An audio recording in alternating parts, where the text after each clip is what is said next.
और अब हुंकार में आज के वो सवाल जिनके इर्द गिर्द हम आज की चर्चा करेंगे। सबसे पहला सवाल जो आज बहस में उठाने जा रही हूं मैं, क्या कोरोना पर सरकार की तैयारी में कमी रह गई? दूसरा महत्वपूर्ण सवाल, क्या देश में वैक्सीन का संकट खड़ा हो गया है? तीसरा अहम सवाल, क्या देश को छोड़कर विदेशों में वैक्सीन का निर्यात हो रहा है, यही देश पर भारी पड़ रहा है? चौथा महत्वपूर्ण सवाल, क्या राजनीतिक रैली करके नेताओं ने जनता को कंफ्यूज कर दिया? और सवाल यह भी, कोरोना की दूसरी लहर अब काबू में कैसे आएगी? इन तमाम सवालों का जवाब तलाशेंगे खास मेहमानों का पैनल जो इस वक्त हमारे साथ मौजूद है। स्टूडियो में मेरे साथ मौजूद हैं अभिज्ञान Prakash ji, national affairs expert हैं हमारे, और बीजेपी के प्रवक्ता सुधांशु त्रिवेदी, कांग्रेस प्रवक्ता अखिलेश प्रताप सिंह, धर्मगुरु आचार्य विक्रमादित्य, साथ ही पीएसआरआई अस्पताल दिल्ली से डॉक्टर जीसी खिलनानी हमारे साथ इस चर्चा में शामिल हो रहे हैं। बहुत बहुत स्वागत आप सभी का। मेरे साथ मेरे सहयोगी जगविंदर पटियाल इस वक्त चंडीगढ़ से मौजूद हैं। सबसे पहले मैं आपको जगविंदर के पास लेकर चलूंगी क्योंकि पंजाब सरकार की तरफ से एक महत्वपूर्ण कदम उठाया गया है, वहां राजनीतिक रैलियों पर रोक लगाई गई है। इस कदम के जरिए एक बड़ा राजनीतिक संदेश देने की कोशिश कांग्रेस सरकार की तरफ से। जगविंदर,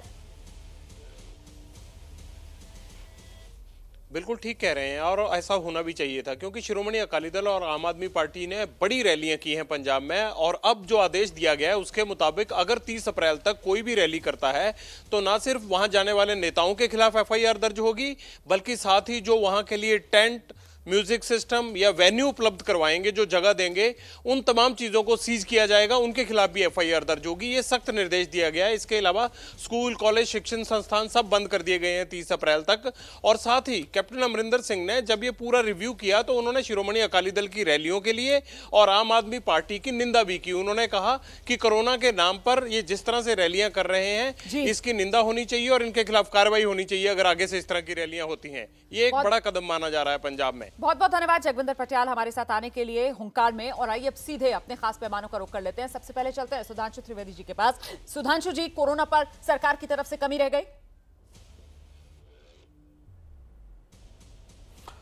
देखिए, सरकार की तरफ से यदि कमी रह गई होती तो कोरोना में जो स्थितियां बनी हैं, जिसके के लिए संपूर्ण विश्व में सराहना हुई, वह परिस्थिति नहीं होती। ये जो दूसरी वेव आ रही है, ये हर व्यक्ति को यह बात पता है कि इसका मूल कारण जो है वो लापरवाही और लोगों में कोरोना के प्रति होने वाले प्रोटोकॉल को लेकर एक फटीग फैक्टर जिसे कहते हैं, वो उत्पन्न हो जाने की वजह से लोग बहुत लापरवाह हो गए। अभी जैसे आपने दिखाया गया कि 10 में से 9 लोग या तो मास्क लगाए नहीं है या मास्क नीचे रखे हुए हैं, यानी अगर आपका नाक और मुंह खुला है तो उस मास्क का कोई मतलब नहीं है। आप देखिए, इस बीच में शादी, ब्याह, कार्यक्रम सब कुछ होने लगा था और उनमें आप जाइए 75% लोग मास्क ही नहीं लगा के रहते थे।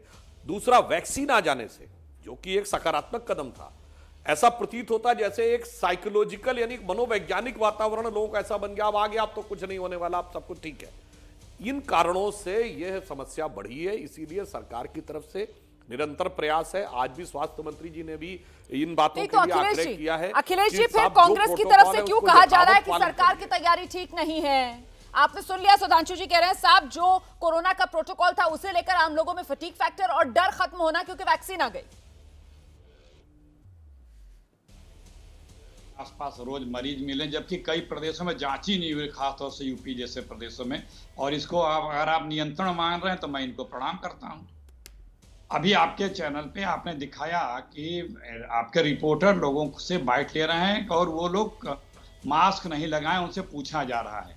लेकिन उसी विजुअल में आदरणीय अमित शाह जी रोड शो कर रहे हैं और उस बस पे पूरी खचाखच लोग बैठे हैं। कभी उनसे भी गन माइक लगा के पूछा किसी ने कि आपने मास्क क्यों नहीं लगा रखा है? एक नारा है इस बीजेपी सरकार का कि जब तक ढिलाई नहीं, जब तक दवाई नहीं तब तक ढिलाई नहीं, लेकिन जहां चुनाव वहां ये अप्लाई नहीं। ये सरकार ने इस देश में हर क्षेत्र में लोगों को कह दिया कि आप आत्मनिर्भर रहिए, हम दो और हमारे दो का ख्याल रखेंगे, बाकी आप लोग आत्मनिर्भर रहिए, चाहे कोरोना हो, चाहे इकोनॉमी हो, चाहे रोजगार हो, चाहे सरकार का, इसमें तो पूरी पॉलिटिकल क्लास जिम्मेदार है ना, जो जहां चुनाव प्रचार करने के लिए जा रहा है। कितने नेता, दूसरे दलों के नेताओं के नाम बता दीजिए आप मुझे, जो मास्क लगाकर घूम रहे हैं। आप मुझे बताइए ना सर, मैं नाम लेकर बताऊं आपको। कब आपने देख लिया राहुल गांधी को प्रचार करते हुए मास्क लगाए हुए? देखा आपने कभी? मैंने तो नहीं देखा सर। हम जरा देख लीजिए राहुल गांधी को, देख लीजिए, फिर बात बोलिएगा। और अनर्गल बात मत किया करिए राहुल गांधी का। देखिए आप ऐसे, आप जैसे लोगों को पूछ रहे थे, हमारे जब नेता जो गृह मंत्री हैं, जिनको जो मॉडल होते हैं सरकार में बैठे लोग, कि वो जब पालन नहीं करेंगे उनसे कोई नहीं पूछने वाला है। अभी यूपी में भी पंचायत चुनाव आने वाला है। हाँ। यूपी में भी, अभी यहाँ पे भी ये सारी चीजें होगी। तो ये व्यवस्थाएं अब ऊपर से नीचे की तरफ आती हैं। आप बिल्कुल सही कह रहे हैं, लेकिन मैं ये कह रही हूँ कि ये व्यवस्थाएं जो ऊपर से नीचे की तरफ आती हैं, इसके लिए सिर्फ और सिर्फ सत्ताधारी पार्टी को कटघरे में क्यों खड़ा किया जाए? मैं तो आम नागरिक के लिहाज से पूछ रही हूँ। तो पूरी पॉलिटिकल क्लास की जिम्मेदारी, पूरी पॉलिटिकल क्लास की जिम्मेदारी है ना सर, पूरी पॉलिटिकल क्लास की जिम्मेदारी है। और तब आप ज्यादा अच्छे लगे सवाल पूछते हुए, अगर आप खुद मिसाल बनकर पेश आ रहे हो। आप खुद तो कोई मिसाल पेश नहीं कर रहे हैं। अरे रुक जाइए। सत्ता में बैठे व्यक्ति की प्रथम रिस्पांसिबिलिटी होती है, प्रथम। लेकिन आपको प्रश्न विपक्ष से लेना है, और जब सत्ता गिरेगी तो उसको जनरलाइज कर देना है। मुझे तो सबसे सवाल है बीजेपी को, मुझे तो सबसे सवाल पूछना है, सबसे सवाल पूछना है, और सबको आईना दिखाते हुए सवाल पूछना है। ठीक है सर, मैं आऊंगी दोबारा आपके पास। मुझे लगता है जल्दी से आचार्य विक्रमादित्य के पास हम चलते हैं और उनसे भी एक्शन लेते हैं। आचार्य विक्रमादित्य, आप मुझे बताइए, आपको क्या लगता है ये विस्फोट क्यों हो रहा है कोरोना का फिर से देश में? कहां तो मामले पूरी तरीके से संभल चुके थे, हालात काबू में आ गए थे, अचानक ये विस्फोट क्यों?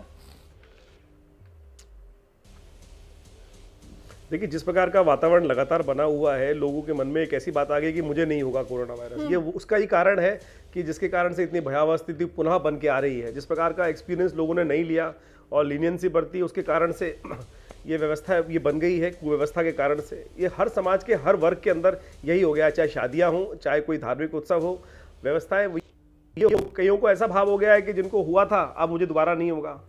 तो ये जो मानसिक उपेक्षा है, ये मानसिक व्यवस्था है ना, ये लोगों को समझना पड़ेगा। तो डॉक्टर खिलनानी, इसके लिए लोग खुद जिम्मेदार हैं? हर एक के लिए। डॉक्टर खिलनानी, ये जो विस्फोट हो रहा है कोरोना का, इसके लिए खुद लोग जिम्मेदार हैं? नहीं, देखिए, मैं आपको ये बताना चाहूंगा कि जो कोरोना वायरस होता है, हर वायरस की एक साइकिल होती है। जब पिछली बार जब कोरोना आया तो एक डर था, थालियां बजी, तालियां बजी, लोगों ने बाहर निकलना बंद कर दिया, बात पे हाथ धोया करते थे, मास्क पहन के चलते थे, बाहर नहीं निकलते थे, बाहर खाना खाने नहीं जाते थे। लेकिन एक साल के दौरान लोग थक गए। ये नहीं है कि उनको पता नहीं है, सबको पता है कि कोरोना एक घातक बीमारी है, मौतें हो रही हैं। और एक्चुअली हमने जो विदेशों में जो साइकिल्स आई है उनसे सीखा नहीं जी। और अब ये हुआ है कि वैक्सीन आ गई, वैक्सीन से 70 से 80% का हमें एक प्रिवेंशन मिलता है। लेकिन जो 20% में जो होता है, जो जिसमें कोरोना होता है, वैक्सीन के बाद भी जो हम देख रहे हैं, वो एसिम्प्टोमेटिक होता है। और दूसरा ये है कि 60% से ज्यादा कोरोना जो स्प्रेड होता है वो एसिम्प्टोमेटिक या माइल्डली सिम्प्टोमेटिक लोग स्प्रेड करते हैं, जिनको की तकलीफ बिल्कुल नहीं होती है, कोई सिम्टम नहीं होता है, वो घूमते हुए व्यतीत करते हैं। इसलिए जो ये सोशल डिस्टेंसिंग, मास्क वगैरह का पालन है, ये बिल्कुल इट इज, अंग्रेजी में कहते हैं it is gone to dogs. वो चाहे आप किसी को भी ब्लेम करें, वैक्सीन एक सबसे बड़ा हथियार है कोरोना के अगेंस्ट, लेकिन उतना ही स्ट्रॉन्ग हथियार मास्क है। जो 3 ये जो प्रिवेंटिव स्ट्रेटेजी है, उसमें से मास्क सबसे ज्यादा इम्पोर्टेंट है और सबसे आसान उसको कर सकते हैं। भारत की इस जनता के बीच में सोशल डिस्टेंसिंग करना बहुत मुश्किल है, दुकान पे, बैंकों में नहीं हो सकती, लेकिन मास्क पहनना ऐसी चीज है जो हमारे बस में है। तो इसको फॉलो करना चाहिए और यही हमें बचा सकता है। लेकिन लोग अब इसको फॉलो करते हुए नजर नहीं आ रहे हैं।